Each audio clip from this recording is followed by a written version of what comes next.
The numbers on the depth gauge ticked past 300 meters as I eased the Spectre through the thermocline.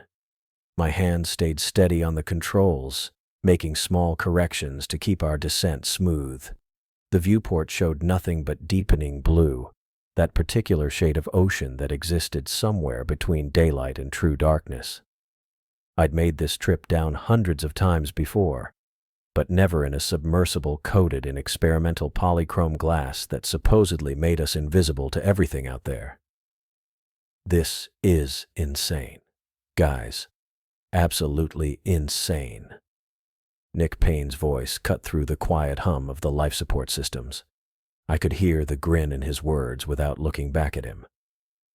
We're literally invisible right now. The coating reflects everything around us perfectly. It's like we're ghosts in the ocean. I checked the pressure readings and made a minor adjustment to the ballast. The Spectre responded exactly as it should, which was about the only thing going right with this dive. Payne had spent the last 20 minutes filming everything on his phone, narrating to his followers like he was hosting some kind of adventure show, instead of sitting in a cramped titanium sphere 7 miles off the coast of Guadalupe Island. The polychrome glass bends light in a way that, what was it you said, Bryce? Something about wavelengths? It mirrors the surrounding environment, I said, not taking my eyes off the instrument panel. Reflects instead of refracts. Right, so we're basically a mirror down here. Anything looking at us just sees more ocean. He shifted in his seat behind me, and I heard the soft thump of his phone case hitting the viewport glass. Can you imagine what we might see? Great whites come down this deep sometimes, right? Sometimes. I adjusted our rate of descent as we passed 350 meters. The water temperature had dropped to 8 degrees Celsius, but we're going deeper than they usually hunt. Payne had contacted me 6 weeks ago through my business website. He wanted someone experienced to pilot a submersible dive, someone who knew the waters around Guadalupe and wouldn't ask too many questions about experimental equipment. The money he offered was enough to cover my boat's engine repairs and then some. Enough to make me ignore the warning signs I normally would have paid attention to. I should have walked away when he showed me the Spectre for the first time. The polychrome coating looked impressive. Sure, like mother of pearl mixed with oil slick, constantly shifting colors as it reflected everything around it. But experimental technology and deep ocean dives made for a dangerous combination. The ocean didn't care how cutting-edge your equipment was. It found weaknesses and exploited them without mercy. But Payne's deposit had already cleared by then, and I'd already told myself that the coating was just window dressing. The Spectre's actual structure was sound. Titanium hull, rated for depths well past what we'd reach today, redundant life support systems, proper ballast controls. The submersible itself wasn't the problem. The problem was sitting behind me, narrating our descent like we were on some kind of amusement park ride. We're at 400 meters now, Payne said, reading the depth gauge over my shoulder. That's like, 1,300 feet? The pressure out there would crush a human body instantly. But in here, we're completely safe. This titanium sphere can handle anything. I tapped the sonar display, checking for any large objects in our vicinity. The screen showed nothing but empty water and the distant rocky bottom still another 100 meters below us. Exactly what I expected to see. Exactly what I wanted to see. How much deeper are we going? Payne asked. 500 meters. Then we level out and cruise along the shelf for 30 minutes before heading back up. And that's where we'll see the sharks, right? The big ones? Maybe. I made another small adjustment to our trim. No guarantees. This isn't SeaWorld. He laughed, that easy, confident sound of someone who'd never had to worry about consequences. Come on, Bryce. You've been diving these waters for what, 15 years? You've got to have a sense for where they are. The ocean's a big place. But you brought us to Guadalupe for a reason. This is where the great whites come, right? To hunt seals? Yeah. I checked our descent rate again. Still smooth. But we're deeper than they usually go. You wanted the deep dive, remember? I wanted the experience, Payne said. And this coating makes it possible to get way closer than anyone else ever has. They won't even see us coming. That was the theory anyway. Payne had explained it all to me when he first pitched the dive. How the polychrome glass would make us effectively invisible to marine life. How we could observe sharks in their natural behavior without disturbing them. He'd shown me videos of the coating being tested in pools and shallow water, fish swimming right past without reacting. But those tests hadn't been done at 500 meters depth. And they hadn't been done with animals that had evolved to hunt in near total darkness. Creatures that relied on more than just vision to find their prey. The depth gauge read 470 meters when I first noticed it. I was running through my standard instrument check. Depth, pressure, oxygen levels, battery reserves, ballast status, when something on the sonar display caught my attention. A contact, appearing at the edge of the screen's range, moving toward us from the east. I leaned forward, studying the return signal. The sonar painted objects in simple geometric terms: size, distance, relative speed. This object measured roughly 18 meters long. Big enough to be notable. Big enough to be dangerous. What is it? Payne had noticed me focusing on the screen. Something out there. I adjusted the sonar's sensitivity, trying to get a clearer reading. East of our position, moving this way. A shark. The excitement in his voice made my jaw tighten. Maybe. Too far to tell. How big? I read the measurements again, making sure I wasn't misinterpreting the data. 18 meters, give or take. 18 meters? That's like 60 feet. Payne shifted in his seat, and I heard him fumbling with his phone. That's impossible. Great whites don't get that big. No, I said. They don't. The contact continued moving toward us, closing the distance at a steady pace, not the erratic darting movement of a fish, but something more deliberate, more purposeful. I watched the sonar screen and felt that old familiar tension settle into my shoulders, the kind that came from 15 years of knowing when something wasn't right. Could it be a whale? Payne asked. Wrong shape. Too streamlined. I made a minor course correction, angling us slightly away from the approaching contact. Whales show up differently on sonar. This is something else. But what else could be that big? I didn't answer. The contact was at 50 meters now and still closing. I could see it moving on the screen with that same steady, purposeful speed, tracking toward our position like it knew exactly where we were. So much for being invisible. Bryce. Payne's voice had lost some of its enthusiastic edge. Get your camera ready, I said. Point it straight ahead through the viewport. I heard him move, pressing himself closer to the glass. The viewport was small, only 45 centimeters in diameter, but it gave us our only direct view of the water outside. Everything else we saw came through cameras and sensors, filtered through screens and electronics. The depth gauge read 498 meters. We were almost at our planned leveling depth, suspended in that zone where the last traces of surface light faded into permanent darkness. The water outside the viewport looked like blue ink, thick and impenetrable. Then something changed in that darkness. A shift in the uniformity, a suggestion of shape where there shouldn't be one. Payne saw it too. Oh my God, there's something out there. The shape materialized slowly from the gloom, resolving itself into something massive and pale. I could make out the broad head first, wider than our entire submersible, with a blunt snout that looked like it had been carved from ancient stone.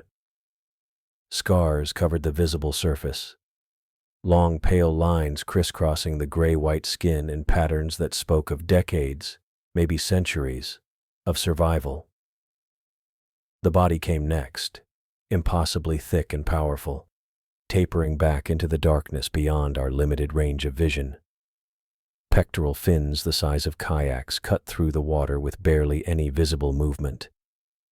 And the jaws, I could see the edge of them, the massive triangular teeth that belonged in a museum display, not here in living flesh. I recognized the shape from fossil reconstructions I'd seen in books and documentaries. The proportions, the sheer size, the way the head connected to those massive jaws. I'd spent enough time studying marine biology to know what I was looking at, even if my brain refused to accept it. A megalodon, alive and moving directly toward the specter. Pain wouldn't shut up behind me. Oh my God, are you seeing this? Chat, are you seeing this? His voice pitched higher with every word, practically bouncing in his seat.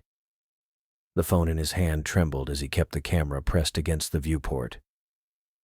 This is a living megalodon, an actual living megalodon. I told you guys this was worth it. I told you. I cut the engines. The sudden silence felt wrong. The low electric hum that had been a constant companion since we left the surface disappeared, leaving only the faint creaking of the titanium hull adjusting to pressure and Payne's rapid breathing. My hands moved to the neutral buoyancy controls without conscious thought, 15 years of muscle memory taking over while my brain tried to process what I was looking at through the small circle of reinforced glass. The specter began to drift, momentum carrying us forward through the black water at a slow glide. I didn't touch the thrusters, didn't adjust our angle. Movement attracted predators. Every dive manual I'd ever read, every training session I'd sat through, every close call with territorial sharks, they all said the same thing. Stay still. Let them pass. Don't engage. The megalodon kept coming. 25 meters. 22. 20. I could make out individual scars now, pale lines crisscrossing the creature's broad head. Some looked fresh, pink tissue visible beneath translucent skin. Others had healed into thick ridges that caught what little light filtered down from above. This thing had been fighting. For years, probably. Decades, maybe. How long did these animals live? Nobody knew. Nobody had ever studied one because they were supposed to be extinct. 18 meters. The massive triangular teeth became distinct shapes instead of a general impression of size. They overlapped each other in rows, some as long as my hand from wrist to fingertip. The upper jaw protruded slightly beyond the lower, giving the shark's face a permanent expression somewhere between curiosity and hunger. I couldn't tell which. 15 meters. Bryce. Payne's voice had dropped to barely above a whisper. Bryce. What's it doing? Investigating. I kept my own voice level, calm. No sudden noises. Just keep filming. Don't move. The megalodon's head swung left, then right. A slow, deliberate motion that reminded me of the way dogs tested the air for scent. Except this thing didn't have nostrils that worked the way terrestrial animals did. It was reading water displacement, electrical signals from our battery systems, maybe even the carbon dioxide we were exhaling into the scrubbers. Sharks could detect a single drop of blood in an Olympic swimming pool. What could this one sense? 10 meters. I saw the eye. Payne had been right to call it dinner plate sized. The thing was massive, dark, and reflective, positioned on the side of the shark's head where it could track us without the creature needing to turn. No pupil that I could make out in the dim, bioluminescent glow from our external running lights. Just a black disk that seemed to absorb light rather than reflect it. The megalodon stopped. Its body hung suspended in the water column directly ahead of us, perfectly motionless, except for the slight movement of its gill slits. Water flowed through them in rhythmic pulses, 5 vertical lines on each side of the massive head opening and closing with mechanical precision. The tail hung straight down, not moving. The pectoral fins extended slightly from the body, holding position. I counted my breaths. 1, 2, 3. The oxygen scrubbers cycled with a soft hiss that suddenly seemed too loud. 4, 5, 6. The head swung again. Left, right, slower this time. Then the eye locked onto the viewport. I felt it more than saw it. A shift in focus, a change in the quality of attention being directed at our small titanium sphere. The megalodon's entire body language transformed in an instant. Where it had been curious, investigative, it now became something else, entirely. The massive body went rigid. Every muscle visible beneath the pale skin tensed, creating definition where there had been smooth curves. The pectoral fins, which had been angled downward in a neutral position, suddenly extended outward from the body at sharp angles. The gill slits flared wider. The jaw opened slightly, not in threat, but in what I recognized from 100 shark dives as a stress response. "Oh, fuck." Payne's whisper barely carried over the distance between us. "Oh, fuck. It sees us." The megalodon began to move, not toward us, around us. It swam in a tight circle, maybe 8 meters in diameter, its eye never leaving the viewport. The movement was precise, controlled, nothing like the lazy cruising pattern from before. This was deliberate, purposeful. The massive tail swept back and forth in short, powerful strokes that should have created turbulence I could feel through the hull, but the water around us remained eerily still. I'd seen this before. Bull sharks in the Bahamas, tigers off the coast of South Africa, even a few great whites during a research dive near Guadalupe Island. Territorial display. The kind of behavior males exhibited when another male entered their hunting ground. Circle, posture, show size and strength. Usually it ended with one shark backing down, swimming away to find easier waters. Usually. Pain. I kept my eyes on the viewport, tracking the megalodon's path as it completed its first circuit and started a second. "Stop talking. Stop moving. Let it. It can see us," he interrupted, his earlier excitement completely gone. The phone in his hand shook hard enough that I could hear it tapping against the glass. "The coding isn't working. Bryce, it can see us." "No." The pieces clicked together in my head with the kind of cold clarity that only came during emergencies.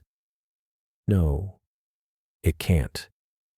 The megalodon completed its second circle and started a third, tighter this time. 7 meters, maybe 6.5. The eye tracked us with unwavering focus, that massive black disk reflecting our running lights back at us in tiny pinpoints of blue-green luminescence. I understood. "It's seeing its reflection," I said. The words came out flat, matter of fact, the same tone I used when explaining technical specifications to clients who didn't understand the equipment.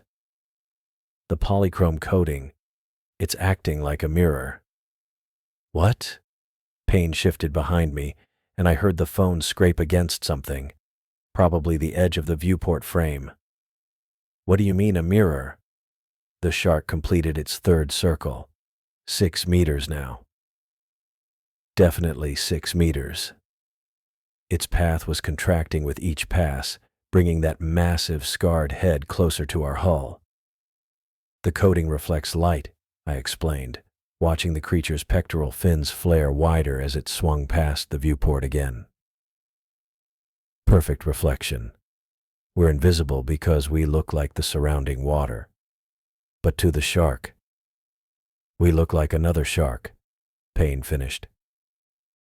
"Yeah." I ran through our options. Start the engines and try to ascend. Movement would trigger a chase response. Drop ballast and emergency surface. Same problem. Plus we'd be rising through 498 meters at dangerous speed with no way to equalize pressure. Stay still and hope it lost interest. Except it wasn't losing interest. It was getting more agitated. The megalodon's fourth circle brought it within 5 meters. Close enough that I could see individual teeth moving slightly in the gums, held in place by cartilage that would let them rotate forward when the jaw opened fully.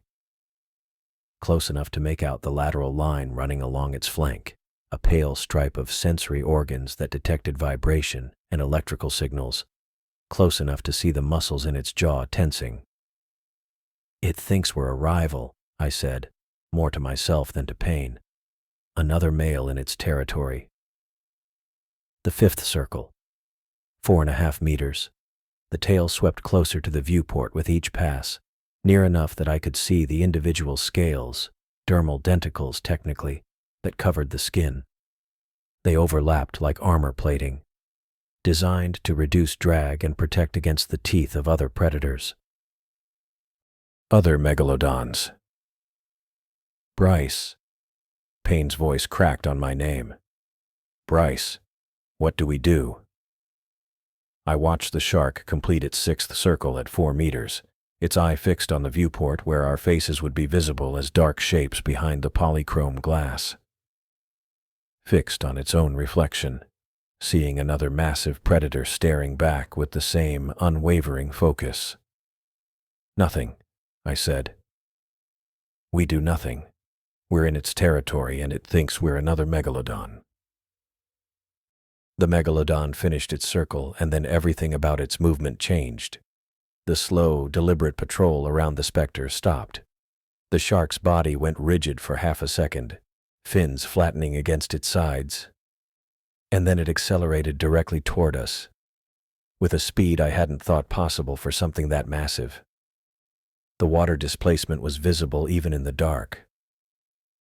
A wall of pressure moving straight at the viewport. I locked my arms against the controls and pressed my back hard into the seat. The impact hit like a freight train. Metal screamed. The entire submersible rang with a high-pitched vibration that rattled my teeth and made my vision blur. My harness cut into my shoulders and chest as the force slammed me forward, then snapped me back against the seat. The control panel flickered. Warning lights blinked red across the instrument cluster. My head whipped to the side and I tasted copper in my mouth where I'd bitten the inside of my cheek. Behind me, Payne let out a scream that was half terror, half shock. I heard the clatter of his phone hitting the deck plating, skittering somewhere near my feet. The megalodon pulled back from the viewport. I watched its head shake violently from side to side, jaws opening and closing in what looked like confusion or pain. The reflective coating must have made the impact feel like hitting another shark head-on. The creature's eye rolled in its socket, the black disc catching what little ambient light remained. Then it charged again. I didn't have time to brace properly. The second impact came from a slightly different angle, catching the starboard side of the titanium sphere. The entire sub rotated 15 degrees to port. I grabbed the stabilization controls, but my hands were shaking badly enough that I fumbled the first attempt. More warning lights. The depth gauge needle jumped and settled. 503 meters. We'd dropped another 5 meters from the impact alone. Payne was shouting something behind me, but I couldn't make out the words over the ringing in my ears and the groan of stressed metal. I forced myself to look at the viewport. The spiderweb pattern of cracks spread across the upper right corner of the polychrome glass. Not deep fractures, not yet, but visible lines radiating outward from a central impact point about the size of my fist. The glass was rated for depths exceeding 1,000 meters under normal conditions, but repeated impacts from a creature that size weren't part of the normal testing parameters. The megalodon circled again, tighter this time, maybe 3 meters out. Its body language had shifted from territorial display to full aggression. The scars along its flank seemed more pronounced now, raised tissue that had survived decades of deep ocean violence. This wasn't a creature that backed down from perceived threats. I made a decision. My hands went to the thruster controls, and I pushed the joystick forward, angling us away from the shark. and engaging the electric motors at half power. The Spectre responded immediately, the low hum returning as we began moving through the water at a steady 3 knots. Not fast enough to trigger a chase response in most predators, but enough to create distance. The Megalodon matched our speed exactly. It stayed directly in front of us, massive head centered in the viewport, maintaining the same 3-meter gap. When I angled the sub to port, the shark mirrored the movement. When I tried starboard, it followed with perfect precision. The creature wasn't chasing us. It was staying locked onto its own reflection, treating the Spectre as another megalodon trying to flee its territory. I pulled back to neutral and we drifted to a stop. The shark stopped too, suspended in the water directly ahead, gill slits pumping steadily. "Why isn't it leaving?" Payne's voice came out hoarse, strained. "We're moving away. Why is it following us?" "It sees itself," I said. "Every time we move, the reflection moves. It thinks we're mirroring it." "So what do we do?" I didn't answer. There wasn't a good answer. The Megalodon's head swung left, then right. The movement was sharper now, more agitated. I watched its pectoral fins extend fully, the massive triangular structures going rigid.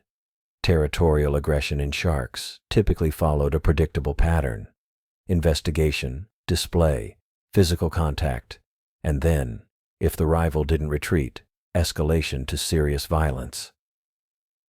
We were well past the display phase.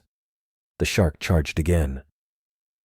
This time I saw it coming early enough to register the details: the way its entire body compressed before the acceleration, the way its jaw dropped open slightly, exposing the rows of serrated teeth, the way its eye stayed locked on the viewport, even as it closed the distance.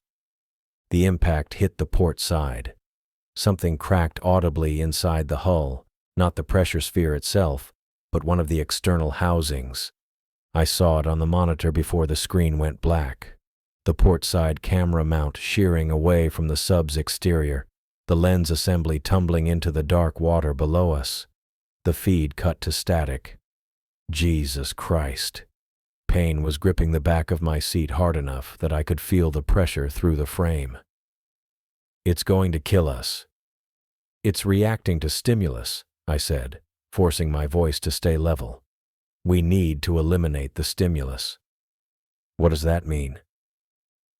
"The lights. Turn off the external floods so it can't see the reflection." I didn't wait for him to respond. My hand went to the lighting controls and I killed the external floods completely. The viewport went black. Not the absolute darkness of the deep ocean. There was still faint blue light filtering down from far above, and tiny bioluminescent organisms drifted past like stars in slow motion, but dark enough that the polychrome coating should have stopped reflecting a clear image. Should have. I pulled up the sonar display, the only reliable instrument we had left with one camera gone. The green screen showed the Megalodon's outline clearly, a massive, elongated shape holding position about 4 meters directly ahead of us. It circled once, slower this time, the movement almost lazy. Then the outline accelerated. I watched the shape on the sonar close the distance in less than 2 seconds. The impact hit us head-on, directly against the viewport. The sound was different this time, not the ringing bell tone of the first strikes, but a deeper, more resonant crack that I felt in my chest. The entire sub shuddered. The instrument panel flickered again, and 2 more warning lights came on: hull integrity and life support. The polychrome coating was still reflecting. Even the faint bioluminescent glow was enough for the glass to mirror back a distorted image of the shark itself. We hadn't eliminated the stimulus. We'd just made it harder to see. And the Megalodon was done investigating. The Megalodon slammed into the viewport again. The entire submersible lurched backward from the force. My shoulder hit the control panel, hard enough that I felt the bruise forming instantly. More cracks spread across the polychrome glass in jagged lines, branching out from the original impact point, like lightning frozen in place. The spiderweb pattern now covered nearly a third of the viewport, obscuring my view of the water outside. A new alarm joined the existing warnings. This one was higher pitched, more urgent than the others. I didn't need to check the display to know what it meant. But I looked anyway. Hull integrity compromised. The words glowed red on the screen, pulsing in time with the alarm. Below them, a schematic of the Spectre showed the damage locations. The viewport was highlighted in crimson. So was a section near the base of the pressure sphere, where the shark's last attack had apparently done more damage than I'd realized. I reached for the ballast controls. If I couldn't outmaneuver the shark, maybe I could outrun it vertically. I pulled the lever to dump ballast, initiating an emergency ascent. The Spectre responded immediately, angling upward as compressed air forced water out of the ballast tanks. The depth gauge numbers began climbing. 500 meters, 498, 495. The megalodon followed. I watched it on the sonar display. That massive elongated shape tracking our movement perfectly. The shark adjusted its position, diving slightly before accelerating upward. It came at us from below this time, jaws open, head angled to strike. The impact hit the underside of the pressure sphere. The entire sub flipped 15 degrees nose up. I grabbed the control stick to compensate, fighting against the sudden shift in orientation. The depth gauge stuttered. 492, 494, 491. We were still rising, but the ascent had become erratic. I reversed the ballast immediately, flooding the tanks again to stop our climb. An uncontrolled ascent from this depth would kill us just as surely as the shark. The pressure differential would cause the bends, nitrogen bubbles forming in our blood and tissues. Even if the hull held, we wouldn't survive. The Spectre leveled out at 487 meters. I tried the opposite approach, engaging the descent thrusters and adding water to the ballast tanks. The sub began sinking, dropping past 500 meters again. 505, 510, 515. The megalodon adjusted without hesitation. It rose above us this time, positioning itself directly overhead. I could see it on the upward-facing camera monitor, a dark silhouette against the faint blue glow of the water above. The shark's body compressed, muscles tensing for another strike. It came down like a hammer. The impact drove us deeper.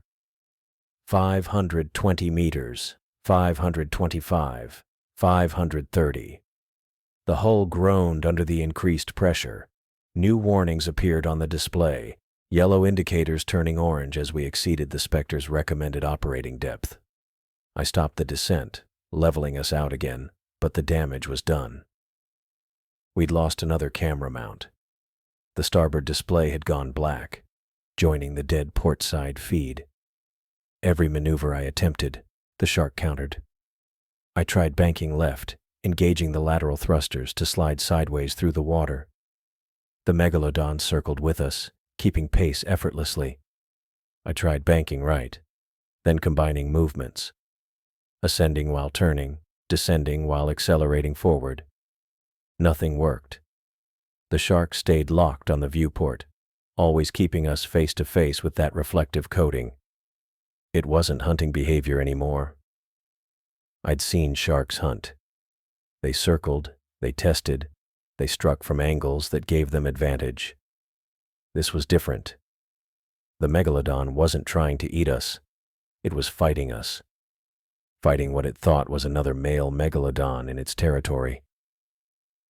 The shark charged again, straight on.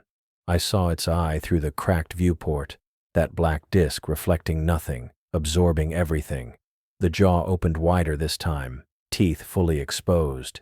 Each tooth was the size of my hand, serrated edges designed to shear through flesh and bone.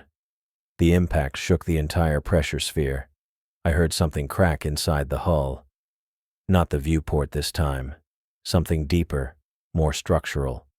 The sound echoed through the titanium, a sharp metallic snap that made my teeth hurt.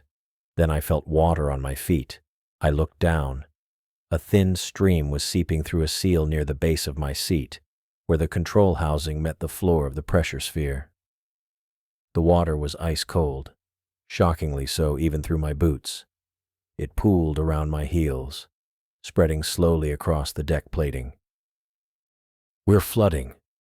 Payne's voice came from behind me, high and strained. "Oh God, we're flooding." I didn't answer. I was too busy calculating. The seal failure meant the pressure sphere's integrity was compromised. At this depth, even a small breach could cascade into catastrophic failure. The water pressure outside was over 700 pounds per square inch. If the seal gave way completely, the ocean would come in like a hydraulic press. Payne's breathing had changed. The rhythm was wrong. Too fast. Too shallow. I glanced back at him. He was pressed against the rear of his seat, both hands gripping the armrests. His face was pale, eyes wide and unfocused. Tears were running down his cheeks. "Please," he said. His voice cracked on the word. "Please, I don't want to die down here." He started praying. I couldn't make out the words. They came too fast, tumbling over each other in a breathless stream. His whole body was shaking. I turned back to the controls. The megalodon was circling again, tighter than before. 3 meters out, then 2.5. Its movements had become more aggressive, more erratic. The shark was getting frustrated. Whatever it saw in our reflection, whatever rival it thought it was fighting, wasn't backing down, wasn't fleeing, wasn't submitting. The polychrome coating was doing exactly what it was designed to do. It was reflecting the environment perfectly, creating a mirror image so precise that the shark couldn't tell the difference between us and itself. That was the problem. I stared through the cracked viewport at the coating visible along the edge of the glass. The material looked almost liquid in the faint ambient light, shifting and shimmering as the sub moved through the water. It was beautiful, in a way, a perfect technological achievement, and it was going to kill us. The shark slammed into us again. The viewport cracks spread further, reaching the lower left corner now.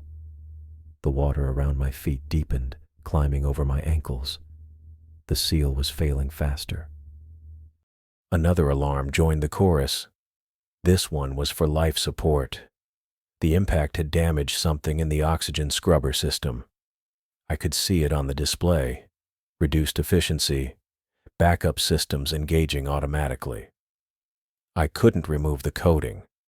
It was bonded to the hull, molecularly fused during construction. There was no way to strip it off, no emergency release mechanism.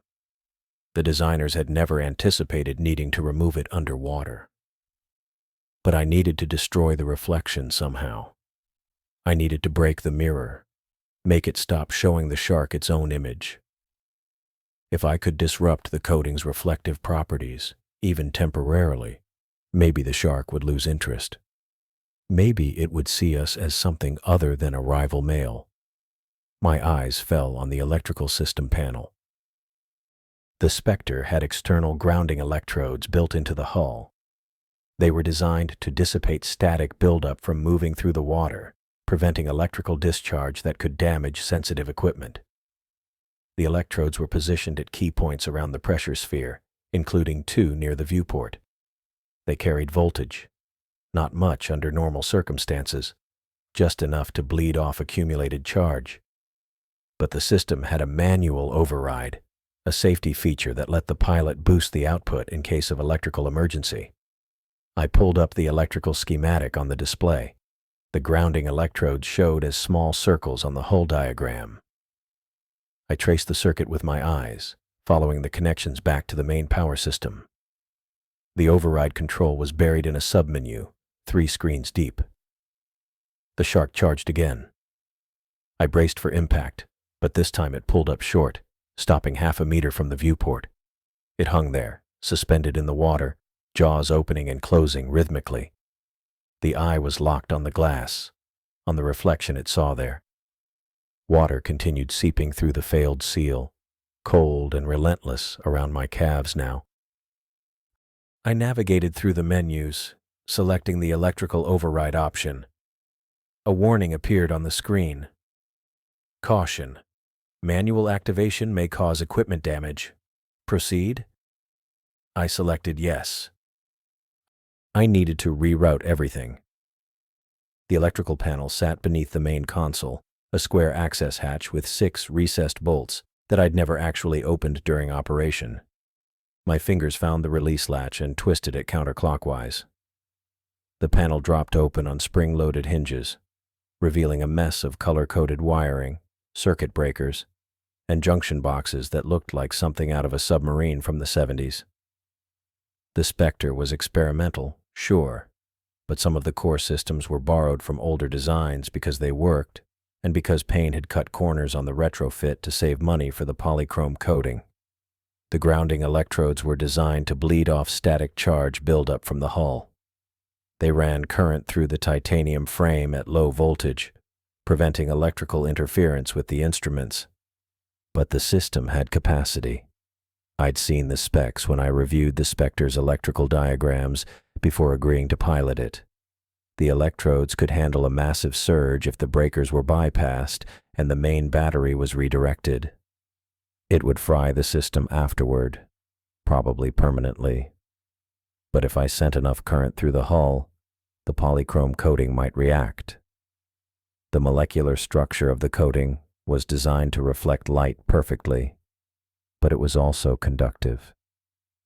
Overloading it could disrupt the reflection, maybe even cause it to shimmer or distort enough that the megalodon would stop seeing its own image. That was the theory. I had no idea if it would actually work.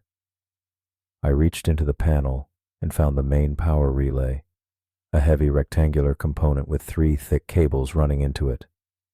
The cables were labeled in faded yellow print: primary, secondary, and ground. I needed to disconnect the primary and secondary from the life support and propulsion systems, then reroute them directly to the grounding electrodes. My hands were shaking. The water around my ankles was cold, creeping higher with every second, and I could hear it dripping from somewhere behind me, a steady rhythmic sound that matched the groan of the hull under pressure. Payne's hand clamped down on my shoulder, hard enough that I felt his fingers dig into the muscle. I flinched and turned my head.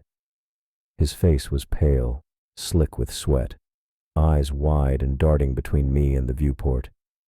He was breathing fast, almost hyperventilating. "What are you doing?" His voice cracked on the last word, high-pitched and desperate. "We need to surface. Now. We need to get out of here." I pulled my shoulder free and turned back to the panel. "The shark won't let us surface." "Then do something else, anything. Just get us out." I didn't answer. There wasn't time to explain, and he wouldn't understand the technical side of it anyway.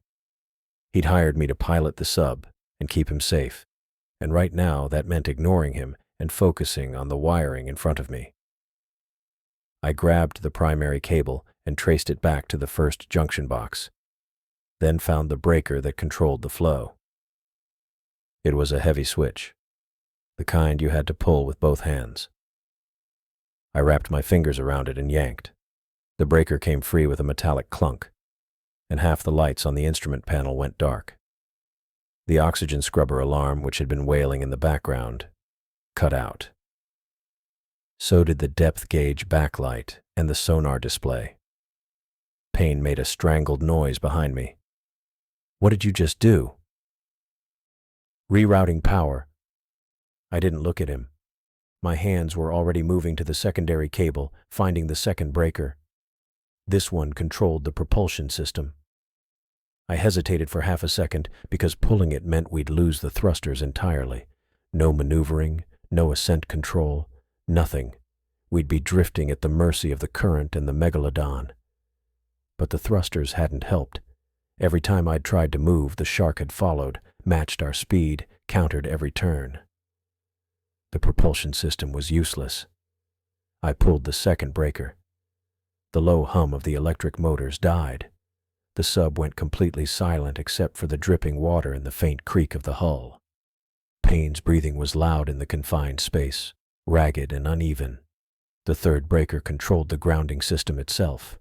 I needed to pull it so I could bypass the voltage regulator and send the full battery output directly to the electrodes.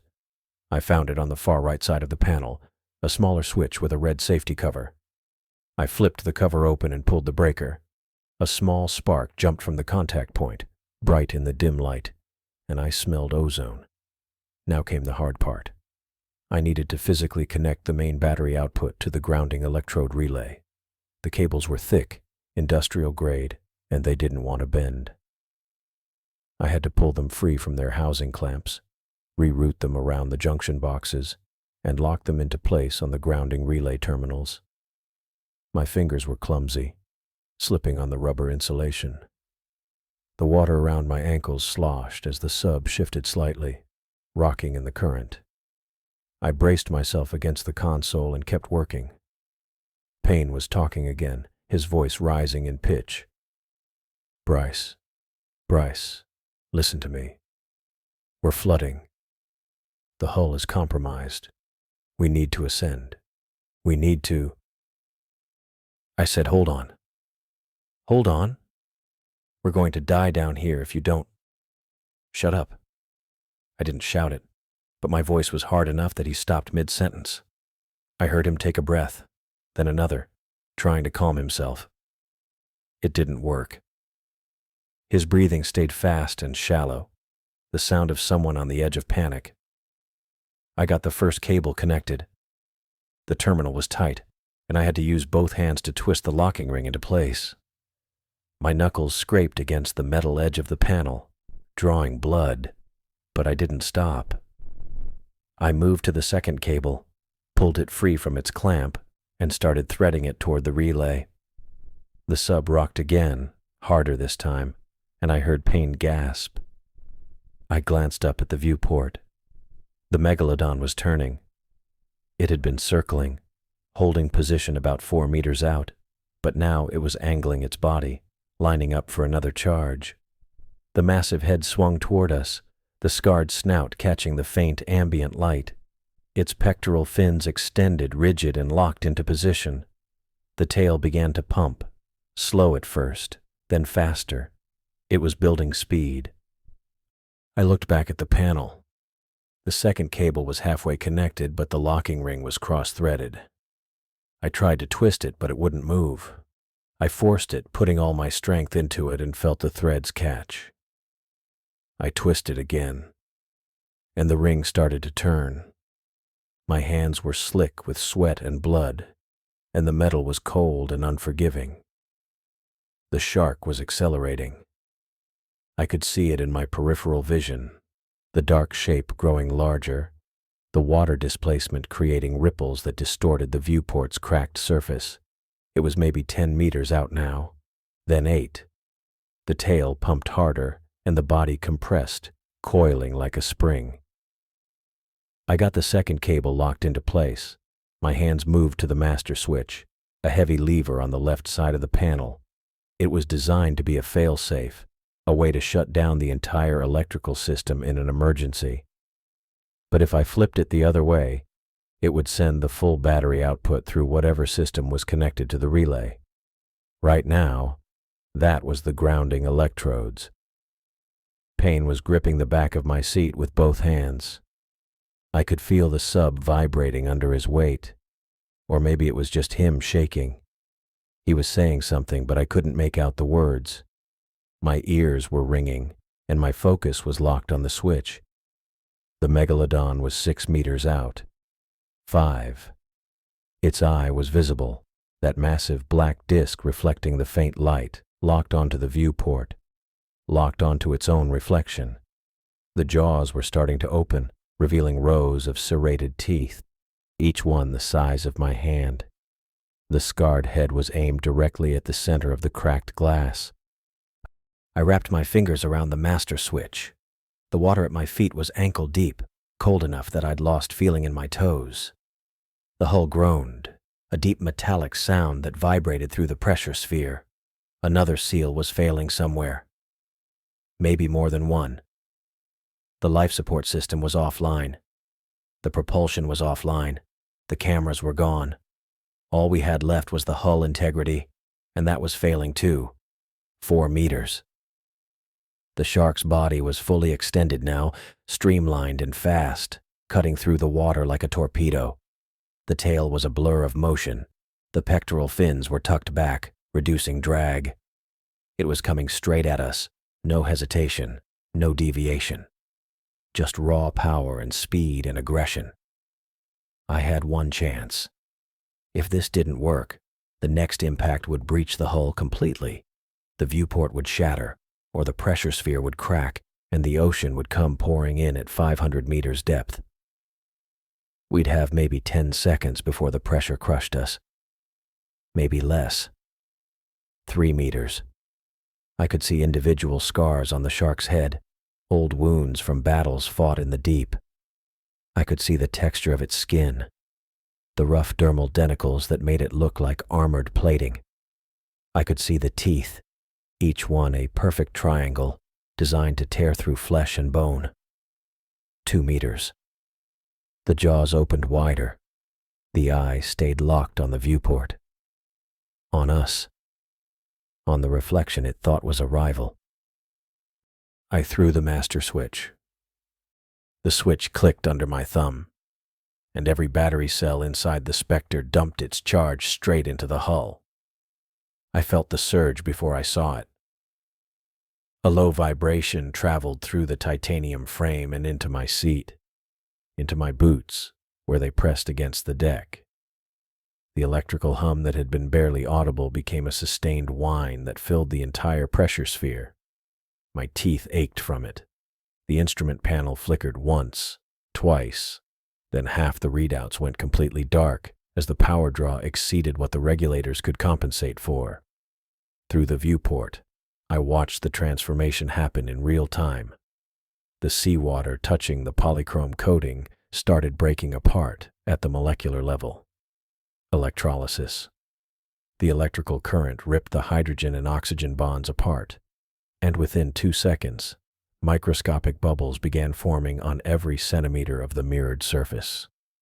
They appeared first as a faint haze, like condensation on glass, but the rate of generation accelerated exponentially. 3 seconds in, the bubbles became dense enough to obscure the coating's reflective properties. 4 seconds, and the entire visible section of hull outside the viewport was covered in a thick layer of white foam that clung to the surface and spread outward in all directions. The perfect mirror vanished beneath an opaque cloud. I couldn't see the megalodon anymore. The foam was too thick, too uniform. It looked like we'd been wrapped in cotton or dunked into milk. The sleek, invisible predator that had been stalking its own reflection was gone, replaced by a submersible that now looked like a drifting mass of sea foam. The shark had been less than 10 meters away when I flipped the switch. I'd seen it accelerating, jaws opening, body compressed for maximum thrust. The attack run had been committed, locked in. But now, through the white haze of bubbles clinging to the viewport's outer surface, I saw the massive shape twist violently to the side. The megalodon veered, its entire body contorted mid-charge, tail whipping hard to the left, pectoral fins angling sharply to redirect momentum that had been building for a head-on collision. The turn was so abrupt that I saw the water displacement around its flank, saw the pressure wave ripple outward as thousands of pounds of muscle changed direction in less than a second. The creature passed within a meter of the viewport, close enough that I could make out individual scars crisscrossing its flank in brutal detail. Deep grooves ran parallel along the dorsal side, old wounds that had healed into raised ridges of scar tissue. Smaller marks peppered the area near the gills, circular impressions that might have come from sucker-toothed squid. or another predator I couldn't identify. The dermal denticles covering its skin caught faint ambient light as the shark slid past, each one a tiny armored scale designed to reduce drag and increase speed. Then it was gone, swallowed by the darkness beyond the foam-covered viewport. I didn't move. My hand stayed frozen on the master switch, my other hand gripping the edge of the control panel hard enough that my knuckles went white. Behind me, pain made a sound that might have been a gasp or a sob. I couldn't tell which, and I didn't turn to look. My eyes stayed locked on the viewport, on the layer of bubbles still clinging to the polychrome coating and obscuring everything beyond. The sonar was still active. I could see the display on the lower left section of the instrument panel, one of the few readouts that hadn't gone dark when I dumped the batteries. The megalodon's return signal appeared as an elongated shape moving in a slow arc around the Spectre's position. It was circling us. The shark completed one full rotation, maintaining a distance of roughly 5 meters. The movement was deliberate, controlled, not the tight, aggressive circles it had been making before, but something slower. Searching. The massive eye passed across the section of viewport I could still see through the foam. A dark reflective disc that swept left to right as the creature's head swung in our direction. It was looking for the rival, the other megalodon that had been here seconds ago, the one that had matched its movements and held its ground in contested territory. That rival had vanished the instant the bubbles formed, and now the shark was trying to locate it. I held my breath. The oxygen scrubber was offline, so holding my breath didn't accomplish anything except making me lightheaded. But I did it anyway. Some instinct I couldn't override told me to stay completely still, to minimize every possible stimulus that might draw the shark's attention back to us. The megalodon's circling pattern tightened slightly, 6 meters out, then 5.5. The sonar showed the creature angling its body at different trajectories as it moved, testing angles, searching for visual confirmation of what it had been fighting moments before. But the bubble layer held. The foam coating the hull was thick enough and uniform enough that no clear reflection could form. Whatever the shark saw when it looked at us now, it wasn't another megalodon. The circle widened again. 7 meters. 8. I watched the sonar return shift as the shark's path expanded outward, moving away from the Spectre in a slow spiral. The creature was disengaging, abandoning the hunt for a rival that no longer existed. My chest burned from holding air in my lungs, but I waited 3 more seconds before exhaling slowly through my nose. The sound felt too loud inside the pressure sphere, even with the electrical whine still present in the background.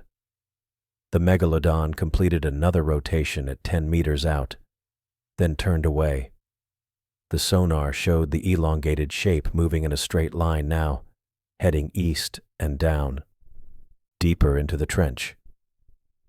The return signal grew fainter as distance increased, the outline becoming less distinct on the display. 15 meters, 20, 30. The creature was swimming with purpose, not lingering or circling back. It had made a decision and committed to it.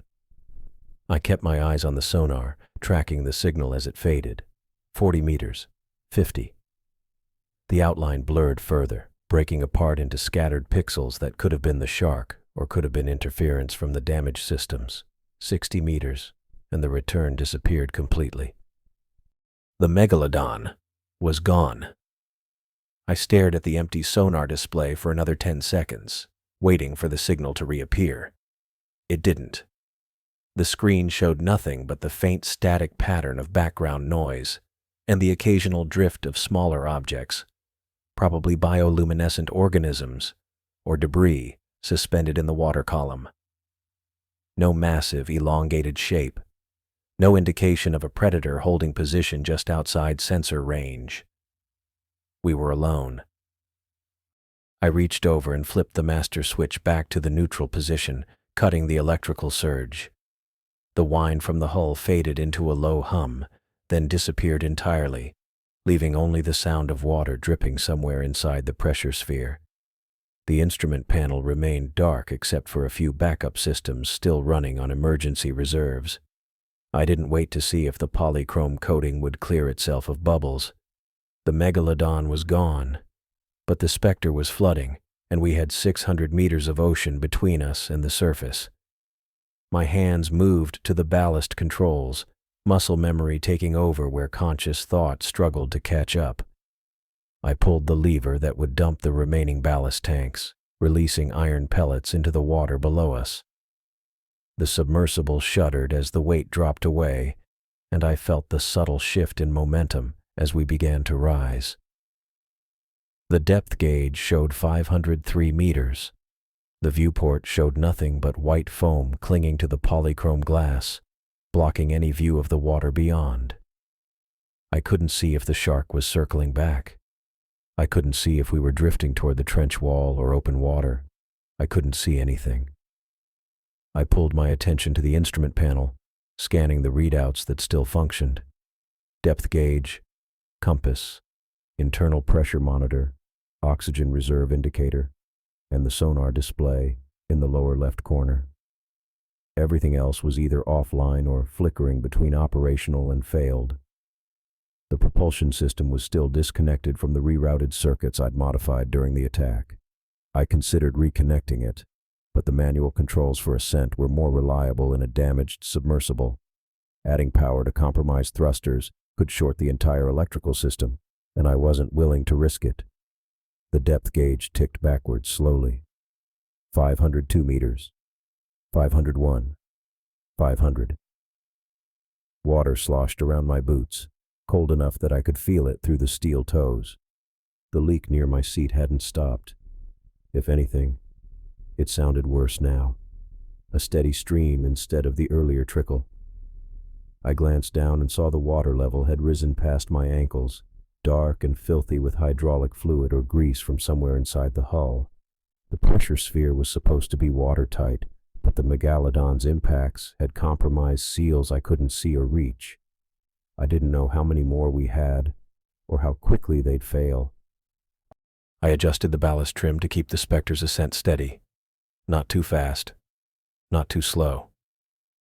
Rising too quickly at this depth would cause decompression issues with the hull itself, expanding air pockets in damaged sections and potentially blowing out weakened seals. Rising too slowly meant more time for water to flood the interior and drag us back down. I aimed for a controlled climb around 15 meters per minute and watched the gauge to make sure we held that rate. Payne hadn't said anything since I flipped the switch. I didn't turn around to check on him.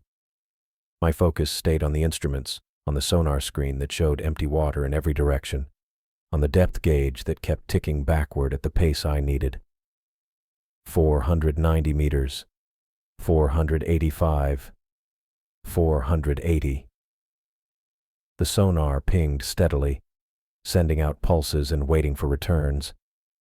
I saw small shapes drift past on the display, probably debris or bioluminescent organisms, but nothing large, nothing that moved with purpose. The megalodon's return signal didn't reappear. I kept watching anyway, my eyes flicking to the screen every few seconds, waiting for the elongated shape to materialize at the edge of the sonar's range. It didn't. 470 meters. 460. The water around my shins felt heavier now, pressing against my legs with each small movement of the submersible. I recalculated the ballast in my head, estimating how much additional weight the flooding added and how much I'd need to compensate.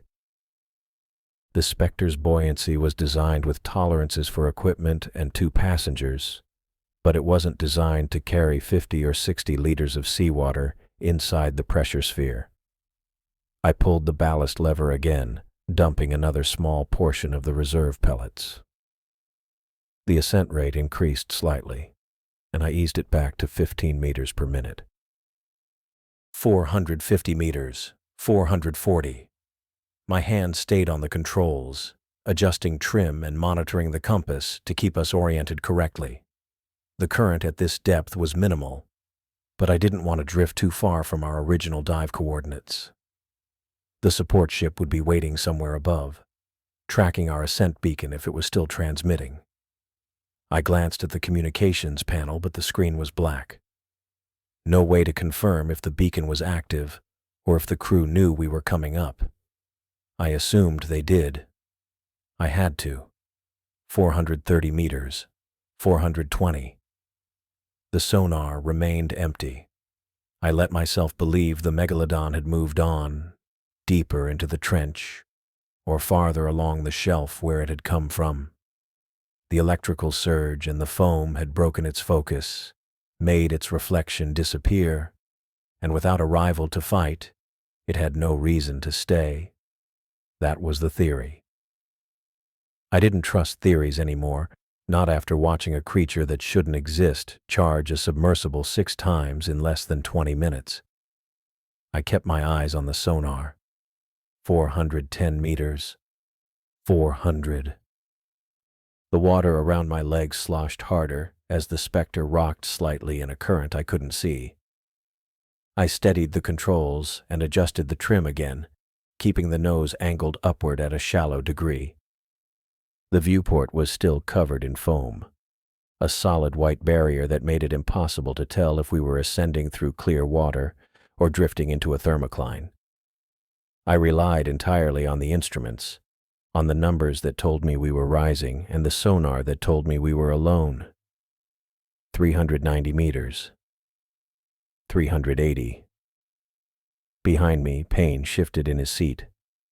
I heard the creak of the harness straps and the faint sound of his breathing, shallow and uneven. He didn't speak. I didn't prompt him. There wasn't anything to say that would change where we were or what had just happened.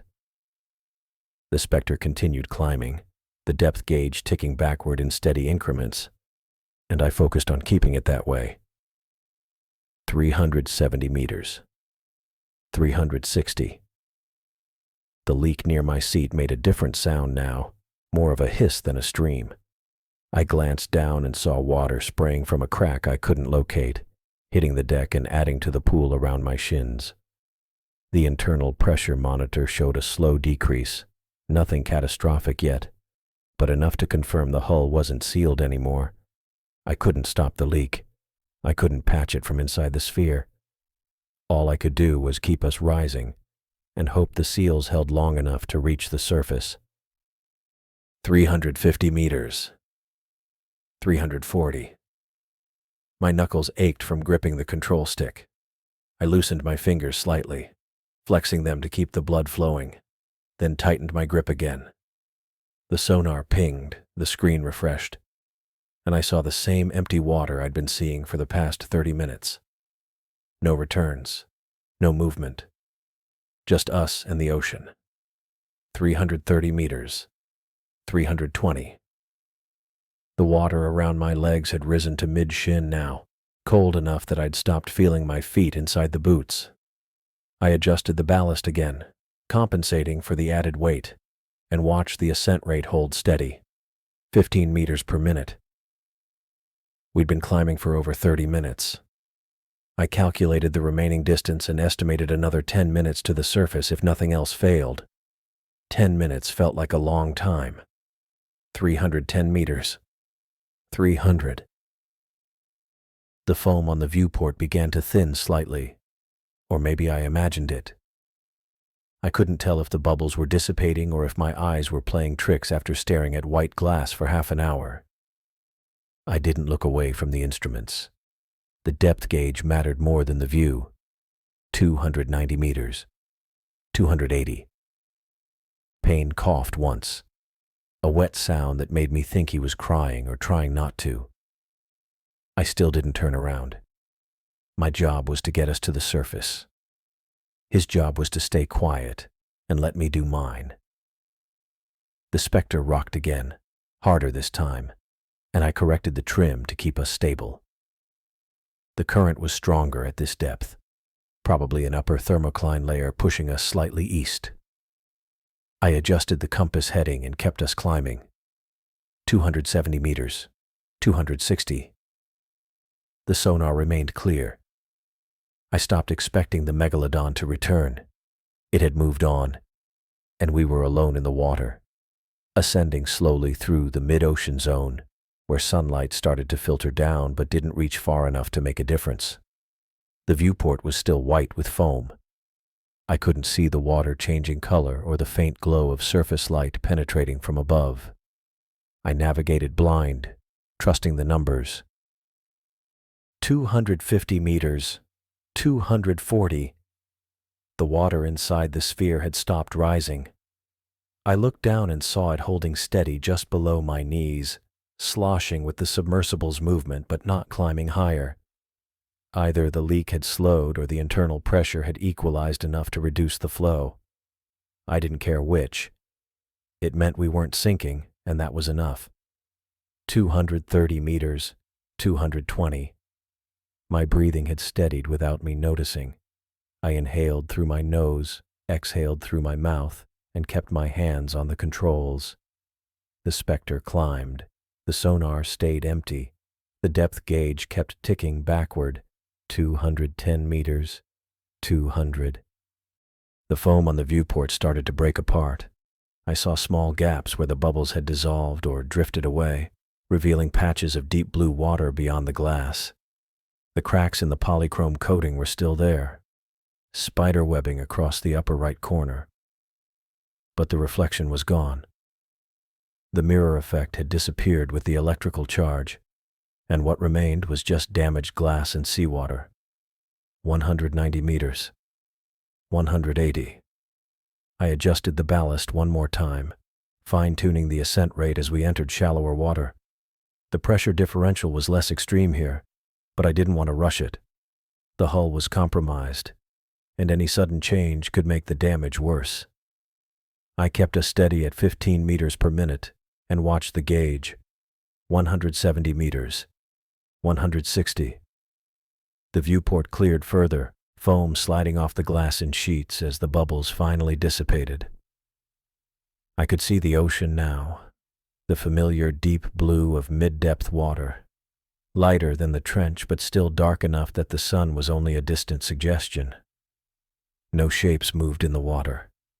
No shadows passed across the viewport. Just empty ocean, the same as the sonar showed. 150 meters, 140. Payne shifted again behind me. I heard his harness creak and the faint sound of him wiping his face, but he still didn't speak. I didn't look back. The depth gauge held my attention, the numbers dropping steadily as we climbed through 130 meters, 120, 110. 100 meters. The water outside the viewport began to brighten, the deep blue shifting to a lighter shade as sunlight penetrated farther down. I could see particles drifting in the current now, tiny specks of organic matter or plankton suspended in the water column. The Spectre rocked gently, the motion smoothing out as we left the deeper currents behind and entered the calmer upper layers. 90 meters. 80.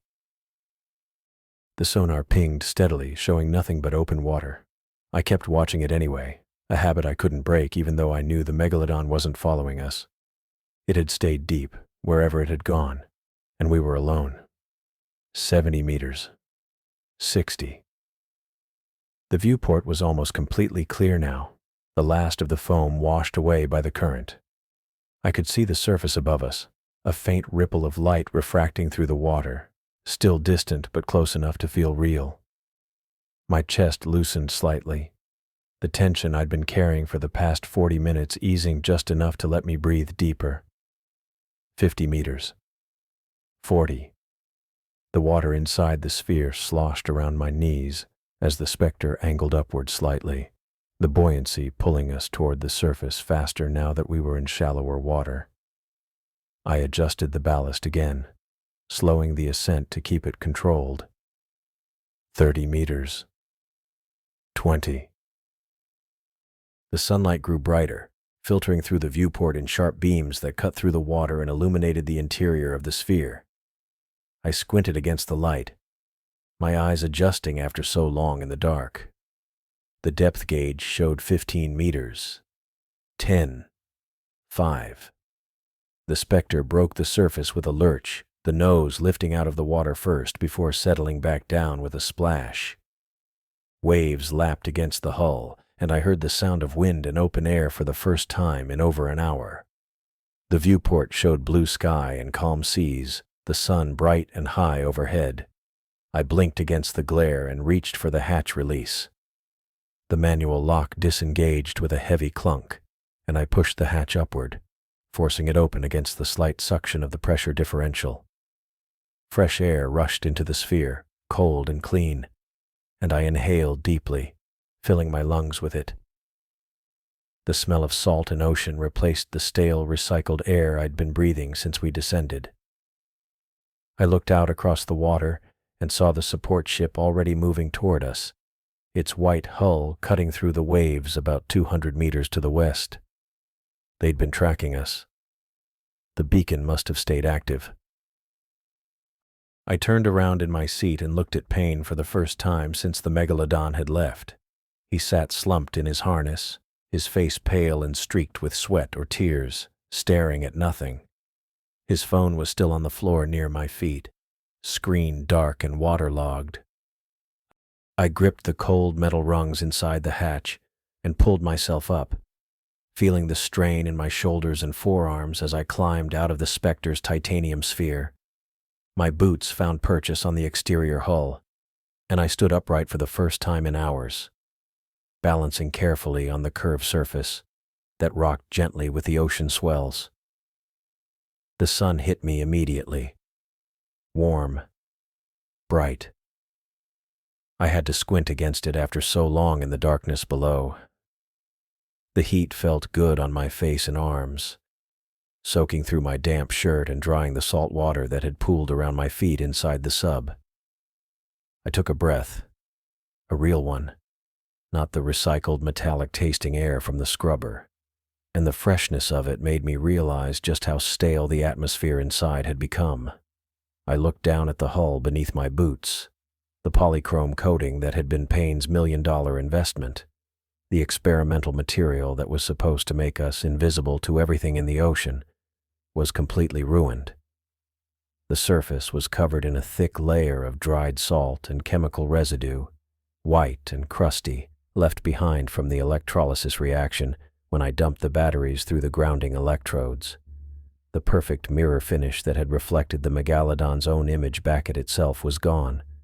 Now the coating looked dull and clouded, like frosted glass, with streaks and patches where the foam had clung and dried unevenly. I crouched down and ran my fingers across it. The texture was rough, gritty. Flakes of salt came off on my palm.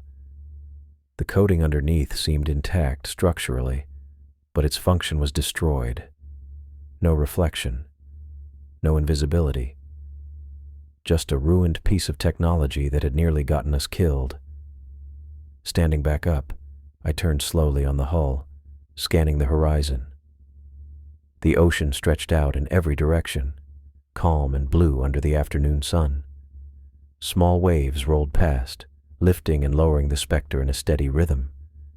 About 200 meters to the west, the support ship was visible, a white-hulled vessel with a crane mounted on the aft deck. It was already moving toward us, cutting through the water at a steady pace, leaving a white wake behind. I heard movement below and glanced back at the open hatch. Payne's head appeared first, then his shoulders. He climbed out slowly, gripping the rungs tightly, his knuckles white. When he stood on the hull beside me, I could see he was still shaking. His hands trembled as he let go of the hatch rim. His face was pale, drained of color, and his eyes looked distant, unfocused. He didn't say anything, didn't look at me, just stood there, staring out at the water like he was trying to convince himself it was real. I didn't push him to talk. There wasn't much to say anyway. We were alive. That was enough for now. The rescue boat came into clearer view as it closed the distance. It was a rigid inflatable, maybe 8 meters long, with a small outboard motor and 3 crew members aboard. I recognized the hull number stenciled on the side. It belonged to the support ship. The crew wore orange life vests and were already preparing lines and fenders as they approached. The boat slowed as it came alongside the Spectre, the driver cutting the throttle and letting the momentum carry them the last few meters. One of the crew members, a younger guy with a shaved head and sunglasses, stood at the bow and tossed a line toward me. I caught it and looped it loosely around one of the Spectre's exterior tie-down points, not securing it fully, but keeping the boat close enough for boarding. Another crew member, older with graying hair and a weathered face, leaned over the side and called out to us. "You two all right?" I nodded. "Yeah, we're good." "Sub's taking on water?" "Some. Hull's compromised but stable. Flooding stopped around mid-shin inside." He nodded, processing that. "We'll get you aboard and secure the sub for towing. Can you move on your own?" "Yeah." He looked past me at Payne, who still hadn't moved or spoken. "What about him?" I glanced back. Payne was staring down at the hull beneath his feet, his jaw clenched, breathing through his nose in short bursts. "He's shaken up," I said. "But he can move." The crew member gestured toward the boat. "All right. Let's get him across first." I turned to Payne and touched his shoulder lightly. He flinched, but looked at me, his eyes finally focusing. "Time to go," I said. He nodded once, a small, jerky movement, and stepped toward the edge of the hull. The crew reached out, guiding him as he climbed down onto the inflatable. His legs wobbled when his boots hit the deck, and the older crew member steadied him with a hand on his elbow. Payne didn't resist. He just let himself be guided to a seat, near the stern, where he sat down heavily and wrapped his arms around himself. I followed, gripping the edge of the Spectre's hull and swinging my legs over onto the boat. My boots landed solidly, and I straightened up, feeling the slight give of the inflatable's deck beneath me compared to the rigid titanium I'd just left. The moment I was aboard, I turned back to look at the Spectre. It floated there in the water, nose slightly elevated, the cracked viewport visible even from this angle. The spiderweb fractures in the polychrome glass caught the sunlight, refracting it into faint rainbow patterns.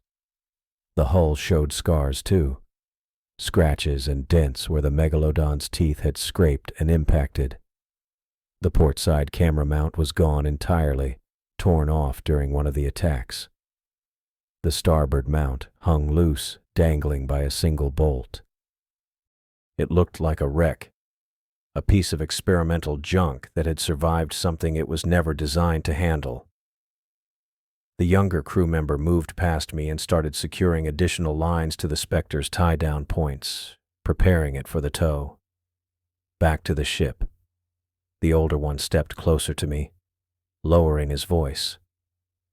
"What happened down there?" I met his eyes. He looked genuinely concerned, not just curious. I considered how much to tell him. The truth was complicated. Unbelievable, even. A living megalodon, a prehistoric predator that wasn't supposed to exist, attacking us because it saw its own reflection and thought we were a rival. The experimental coating that was supposed to make us invisible, instead painting a target on our hull. I settled for the simplest version. "We encountered something unexpected," I said. "The sub took damage. We had to surface." He waited, clearly expecting more, but I didn't give it to him. After a moment, he nodded slowly. "All right. You can debrief with the captain once we're back aboard." "Sure." He turned away and joined the other crew member in securing the Spectre. I looked over at Payne, who was still sitting in the stern, staring at nothing. One of the crew had draped a blanket over his shoulders, a rough gray wool emergency blanket from the boat's gear locker. Payne had pulled it tight around himself, gripping the edges with both hands. His phone was gone, still inside the flooded Spectre, waterlogged and useless. All that footage he'd been so excited to capture, the live stream to his followers, the proof of the invisible submarine, it was all lost. He hadn't said a word since we surfaced. Not to me, not to the crew. Just silence and that distant, shell-shocked expression. The driver started the outboard motor, and the inflatable turned slowly, heading back toward the support ship. The Spectre followed behind us, secured by the tow lines, drifting along in our wake. I stood near the middle of the boat, one hand on the safety rail, watching the damaged sub trail behind. The support ship grew larger as we approached. It was a converted research vessel, about 40 meters long, painted white with rust stains near the waterline, and a faded name on the bow I couldn't make out from this angle. The crane on the aft deck was already being positioned, its arms swinging out over the water in preparation to lift the Spectre once we brought it alongside. I glanced back at the sub one more time. The cracked viewport, the ruined coating, the missing cameras. It had held together just long enough. Another few impacts from the megalodon, and the pressure sphere would have failed. The hull would have imploded at that depth, crushing us instantly. But it didn't. We made it. I took another deep breath of the salt air and let it out slowly. My hands had stopped shaking. My pulse had settled back to normal. The adrenaline was fading, leaving behind a bone-deep exhaustion that I knew would hit me fully once I stopped moving. The inflatable pulled alongside the support ship, and the crew secured it to the boarding platform. The older crew member gestured for Payne to go first. Payne stood slowly, still clutching the blanket, and climbed onto the platform. Without a word, he disappeared up the ladder toward the main deck. I followed, gripping the ladder rungs and pulling myself up. When I reached the top, I stepped onto the deck and turned to watch the crane lower its hooks toward the Spectre.